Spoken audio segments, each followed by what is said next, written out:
الم نجعل له عینین. اچھا مجھے ایک بات بتاؤ, ہماری آنکھیں جب 40 سال کے بعد کمزور ہونا شروع ہوتی ہیں, یہ عجیب بات ہے کہ آنکھیں 40 سال کے بعد لازمی کمزور ہوتی ہیں. قریب کی نظر, دنیا میں معذرت کے ساتھ کسی کا باپ بھی اس کمزوری سے آپ کو نہیں بچا سکتا. میں نے بڑے بڑے ڈاکٹروں سے تحقیق کی ہے, آئی اسپیشلسٹ سے بھی, کہ یہ جو قریب کی نظر ہے نا 40 سال کے بعد لازمی کمزور ہوگی. کچھ بھی کھا لو, کچھ بھی کر لو, یہ لازمی کمزور ہوگی. قریب کی, دور کی نہیں. دور کی ہو بھی سکتی ہے, نہیں بھی ہو سکتی. بلکہ یہاں تک بھی سنا ہے کہ اگر 40 سال کے بعد قریب کی نظر کمزور نہیں ہو رہی تو یہ بہت بڑا ٹیکنیکل قسم کا فالٹ ہے آپ کی آنکھوں میں, کوئی گڑبڑ ہونے والی ہے. عجیب بات ہے. یہ کیا ہونے والی ہے؟ کچھ بڑی بیماری ہونے والی ہے. یہ ضروری ہے کہ 40 سال کے بعد قریب کی نظر کیا ہو, کیونکہ وہ جو ہمارے پٹھے ہیں نا وہ تھوڑے سے کیا ہو جاتے ہیں, آنکھوں کے پٹھے ڈھیلے ہو جاتے ہیں. تو اب کیا ہے کہ جب ہماری قریب کی نظر یا دور کی نظر کمزور ہوتی ہے تو ہم اس کو ایڈجسٹ کرنے کے لیے کیا لگاتے ہیں؟ شکر ہے بول لیا آپ لوگ. کیا لگاتے ہیں؟ چشمہ لگاتے ہیں. وہ چشمہ کیا کرتا ہے, ہمارے اندر کے لینسز میں جو تھوڑی بہت اونچ نیچ ہوئی ہے اس کو وہ ایڈجسٹ کر دیتا ہے.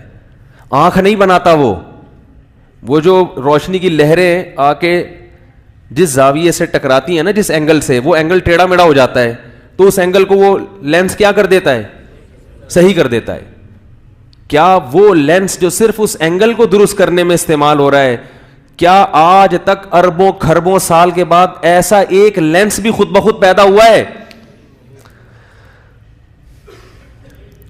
کوئی ایسا سائنسدان دنیا میں بتائے کہ یار ایک لینس جو ہے نا دنیا میں ایسا پیدا ہو گیا کہ وہ فلاں کی آنکھ پہ لگایا تو اس کو صحیح نظر آنا شروع ہو گیا.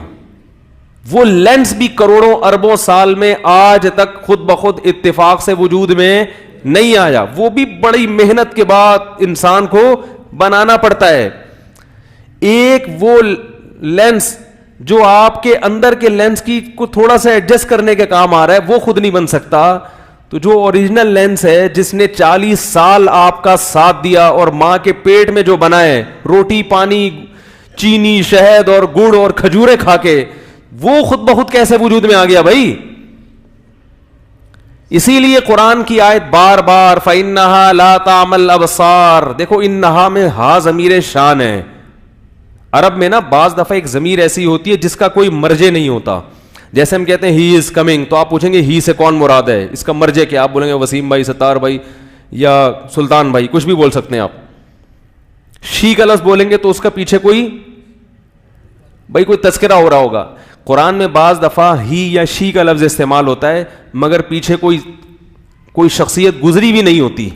اس کو کہتے ہیں ضمیر شان. یہ اس کا مسئلہ ہوتا ہے. قصہ یہ ہے کہ بات گویا فرض کر لیا گیا ہے کہ پیچھے ایک بات گزر چکی ہے, جو ہم سمجھانا چاہ رہے ہیں اسی بات کی طرف ہم کیا کر رہے ہیں؟ اشارہ کر رہے ہیں. تو اس کا ترجمہ کیا ہوتا ہے؟ فَإِنَّهَا, اصل بات یہ ہے کہ یعنی یہ بات یہ ہے کہ کیوں کہا جا رہا ہے کہ اے اللہ یہ بڑے بڑے سائنٹسٹ دنیا میں ہیں جو تیرے وجود کا انکار کرتے ہیں, بڑے بڑے ماہرین ترقی یافتہ قوموں کے پروفیسر جو ان کی یونیورسٹیوں میں پڑھا رہے ہیں, وہ بے وقوف تو نہیں ہیں, وہ تو بڑے عقل مند ہیں. تو اللہ یہ کیسے ممکن ہے کہ وہ اتنی بڑی بڑی تھیوری پیش کر دیں اور یہ اتنے بڑی بڑی اپنی تحقیقات پیش کر دیں, یہ کیسے ممکن ہے؟ تو اللہ جواب میں کہہ رہے ہیں بات یہ ہے, اصل بات کیا ہے؟ اصل بات یہ ہے کہ عقل مندوں کی دنیا میں کمی نہیں ہے, ایسے لوگوں کی بھی کمی ہے جن میں بصیرت کی آنکھیں ختم ہو گئی ہیں. ان کی بصیرت کی آنکھیں بہت سے پڑھے لکھے لوگوں کی بھی آپ کو اندھی ملیں گی. ظاہری آنکھیں تو ہوتی ہیں لیکن بصیرت کی آنکھیں انسان کی ختم ہو جاتی ہیں. بصیرت کی آنکھیں کھلنے کے لیے تعلیم کافی نہیں ہے, اس کا ایجوکیشن سے تعلق نہیں ہے. فَإِنَّهَا لَا تَعْمَى الْأَبْصَارُ, اصل بات یہ ہے کہ آنکھیں اندھی نہیں ہوتی. وَلَكِنْ تَعْمَى الْقُلُوبُ الَّتِي فِي الصُّدُورِ, وہ دل جو سینوں کے اندر چھپے ہوئے ہیں وہ کیا ہو جاتے ہیں؟ اندھے. ایک محاورہ ہے عرب کا, ہم بھی کہتے ہیں نا تمہارا تو دل اندھا ہے, یعنی تمہارے اندر جو بصیرت اللہ نے انسان میں رکھی ہے وہ کیا ہو چکی ہے؟ ختم ہو چکی ہے. آج ساری دنیا کا زور ایجوکیشن پہ ہے. بصیرت کی آنکھیں کھل جائیں اس پہ زور بولو نا بھائی نہیں, اس کا تعلق ہے تربیت سے. تو اللہ تعالیٰ قرآن میں کیا کہہ رہے ہیں؟ الم نجعل لہ عینین, کیا ہم نے تمہاری آنکھیں نہیں بنائی؟ صرف ایک آنکھ ہی پہ ریسرچ کر لو نا. اللہ نے آنکھیں بنا کے ایڈجسٹ بھی کیا, ایک خاص تناسب سے لگا بھی دیا, اور کمال کی بات یہ ہے کہ اس میں پلکیں بھی لگا دی. آپ سمجھتے ہو کہ یہ پلکیں صرف خوبصورتی کا کام کرتی ہیں, یقیناً پلکوں سے انسان کا حسن و جمال بھی بولو نا بڑھتا ہے, لیکن پلکیں ایک الگ سے بھی کام کر رہی ہیں جو ہمیں پتہ ہی نہیں تھا. ہمیں جو یہ کیمرہ ہے نا, آپ نے دیکھا ہوگا کیمرے میں جب ویڈیو بناتے ہیں تو لائٹ کو فوکس کیا جاتا ہے کہ لائٹ ڈائریکٹ نہ پڑے اور یہ نہ ہو وہ نہ ہو, 10 ٹینشنیں ہوتی ہیں نا کیمرہ مین کو, تبھی تو کبھی یہاں لا کے رکھ رہا ہے کبھی یہاں لا کے رکھ رہا ہے. زیادہ تر تو دلہن کو ہی فوکس کر رہا ہوتا ہے وہ, شادیوں میں تو ایسے ہی ہوتا ہے نا. تو دولہا کو لفٹ ذرا کم کراتا ہے. تو لائٹیں مختلف زاویوں سے آگے پڑ رہی ہیں. تو اللہ تعالیٰ نے بھی یہ جو ہماری آنکھوں میں کیمرے لگائے ہیں ان میں بھی پورا یہ سسٹم ڈالا ہوا ہے پہلے سے. آپ دیکھو جب آپ اچانک روشنی سے کمرے میں آتے ہو تو آپ کو کچھ دیر تک نظر نہیں آتا, کیونکہ روشنی میں ہمارے جو لینسز ہیں نا وہ خود بخود ایک آٹومیٹیکلی کسی اور طرح سے ایڈجسٹ ہو چکے ہوتے ہیں تاکہ وہ روشنی میں کام کر سکیں, اور اندھیرے میں پھر وہ اپنی سیٹنگ آٹومیٹیکلی چینج کر رہے ہوتے ہیں. تو وہ چینج کرنے میں تھوڑا ٹائم لگتا ہے, اس لیے روشنی سے اندھیرے میں آتے ہی ہمیں کچھ دیر تک نظر نہیں آتا. یہ خودکار سسٹم جو لگ گیا, تو یہ بھی کیا خود بخود آنکھ نے خود یہ بیٹھ کے سوچا تھا ہزاروں سال میں جا کے کہ ایسے بننا ہے میں نے.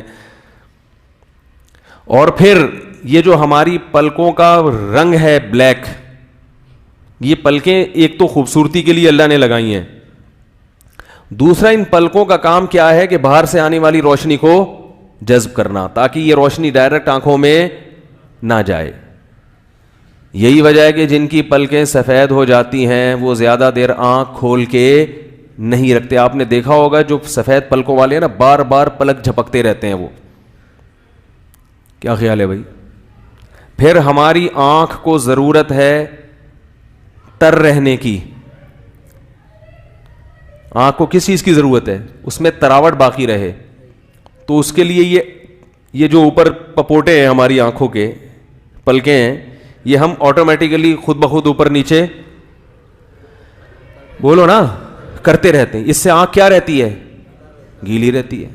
اگر تھوڑی دیر آپ کھول کے رکھیں تو آنکھ خشک ہونے لگے گی.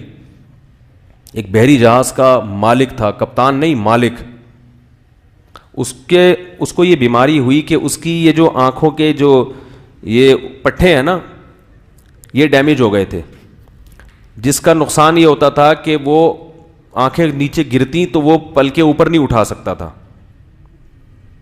اوپر اٹھاتا تو نیچے نہیں جاتی. تو اس نے کیا کیا ہوا تھا, وہ پلکوں کو اوپر اٹھا کے کہیں ڈاکٹروں نے چپکا دی اوپر کہ کھلی تو رہے کم از کم. تو اسے بار بار نہ گیلے پانی سے اپنی آنکھوں کو تر کرنا پڑتا تھا. اس سے کسی نے پوچھا تمہاری سب سے بڑی خواہش دنیا کی کیا ہے؟ اس نے کہا ساری دولت مجھ سے لے لو. جیسے نارملی لوگ اپنی پلکیں نیچے جھکاتے ہیں اور اٹھاتے ہیں, میں بھی اسی قابل ہو جاؤں. اس کے لیے اگر مجھے اپنا یہ جہاز اور اپنی تجارت اور اربوں کھربوں روپے خرچ کرنے پڑ گئے تو میں اس کے لیے بھی تیار ہوں. اتنی بڑی نعمت ہے یہ جو پلکیں جھپکنا, اور آج کل اس نعمت کو آنکھ مٹکے کے طور پہ استعمال کیا جا رہا ہے. یعنی یہ نعمت کہاں استعمال ہو رہی ہے؟ آنکھ مٹکے کی.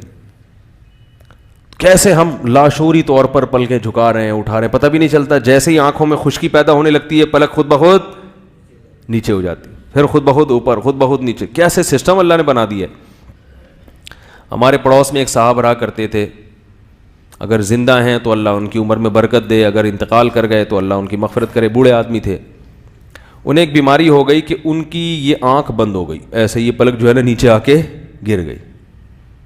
تو مجھے وہ پھر اس ڈاکٹر کا واقعہ اس کیپٹن کا جو بحری جہاز کا اونر تھا نا, اس کا واقعہ یاد آیا. تو میں نے کہا کیا ہوا؟ انہوں نے کہا کہ یہ کچھ ایسے یہاں ڈیمیج ہو گئے ہیں پٹھے, اور وہ اب میرے لیے آنکھ کو اوپر نیچے کرنا, خیر وہ بیماری ان کی الحمدللہ ٹھیک ہو گئی تھی کچھ دنوں میں. اور یہ وائرنگ ہے آنکھ کی جو پیچھے, اتنی ہزاروں لاکھوں تاریں جو ہے نا وہ اتنے چھوٹے چھوٹے باریک باریک سوراخوں سے گچھا بنا کے نکل رہی ہیں. وہ پنکھے کی وائرنگ دیکھی آپ نے؟ پنکھا کبھی کھولا ہے؟ کیسے تاریں اس میں, ایسے ہی آنکھ کے اندر جو تاریں ہیں نا, اتنی زیادہ ہزاروں تاریں ہیں, اور وہ قدرت نے ان کا گچھا بنا کے چھوٹے سے سوراخ میں سے ان کو نکالا ہوا ہوتا ہے. اس میں سے ایک بھی اگر ڈیمیج ہو گئی تو آنکھ کی سیٹنگ آؤٹ.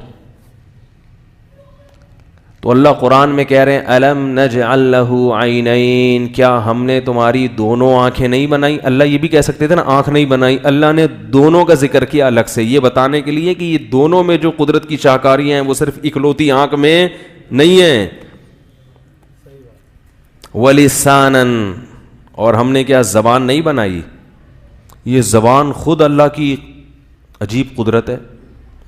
گوشت کا ذرا سا ٹکڑا ہے, دیکھو گوشت تو یہ بھی ہے, یہاں بھی ہے, کان میں بھی گوشت ہے, پورا جسم بھی گوشت سے بنا ہوا ہے نا, لیکن آپ پورے جسم پہ کوئی بھی چیز رکھیں تو صرف یہ بتائے گا کہ گرم ہے یا ٹھنڈا ہے, بس اس سے زیادہ رپورٹ پیش بولو بھائی نہیں کرے.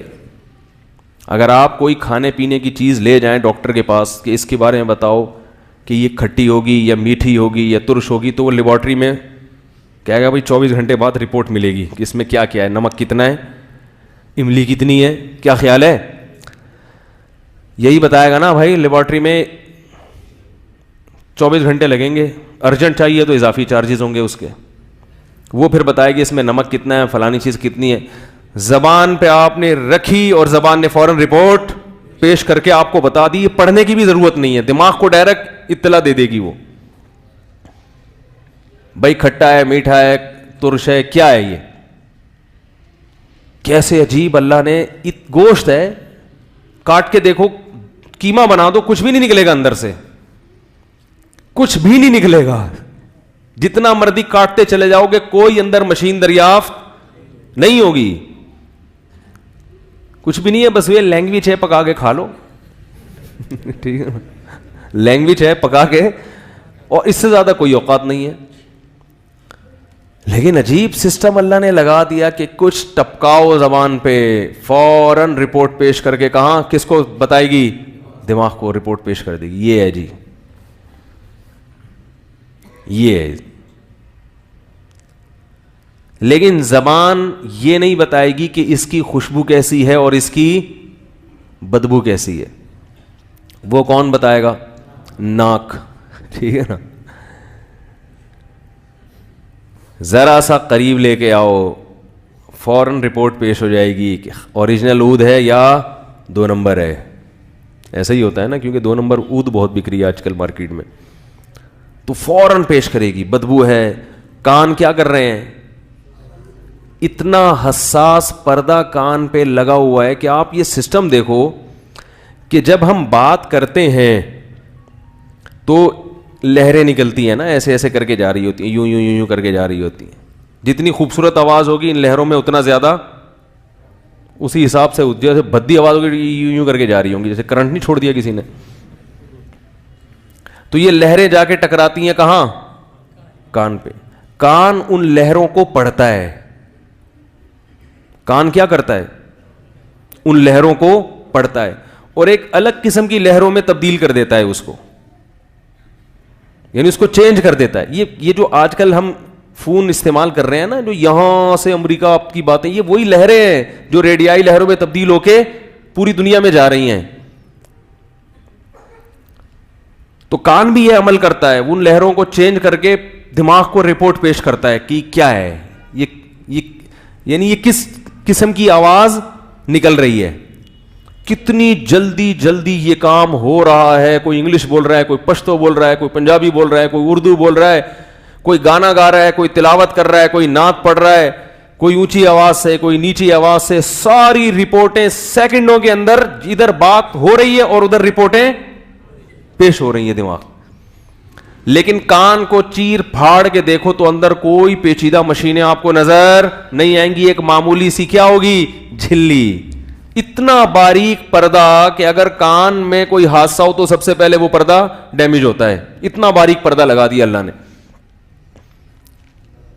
وہ پردہ پھٹ جائے تو پھر آرٹیفیشل کام کرتے ہیں نا ڈاکٹر, وہ لگا دیتے ہیں ایک, یعنی جس کی سنائی کم دے تو ایک آلہ لگا دیتے ہیں, وہ مصنوعی آلہ بڑی مصیبت بن جاتا ہے. اس کی اگر آپ نے آواز بڑھا دی تو آپ ذرا سا بولیں گے, وہ بولے گا بھائی ذرا آہستہ بات کرو. ہمارے ایک رشتہ دار تھے, اللہ تعالیٰ ان کو صحت دے, وہ اونچا سنتے تھے تو انہوں نے وہ لگا لیا آلہ. جب وہ آلہ لگایا تو غلطی سے بٹن کیا ہو گیا, والیوم تیز ہو گیا. تو اب کوئی بڑی تمیز سے بھی بات کر رہا ہے تو ان کو ایسے لگتا تھا بہت زیادہ چیخو پکار مچائی ہوئی ہے. تو وہ سارا دن نا بچے ایڈجسٹ ہی کرتے رہتے تھے بیٹھ کے, اب تھوڑا کم ہو گیا, اب تھوڑا زیادہ ہو گیا, اب یہ ہو گیا. انہوں نے نکال کے باہر پھینک دیا. انہوں نے کہا بہرے ہی ٹھیک ہے بھائی, کچھ سنائی نہ دے یہ بہتر ہے اس سے کہ سب کچھ سنائی دینے لگے. یعنی جو چیزیں سننے کی نہیں تھیں وہ بھی سنائی دینے لگی.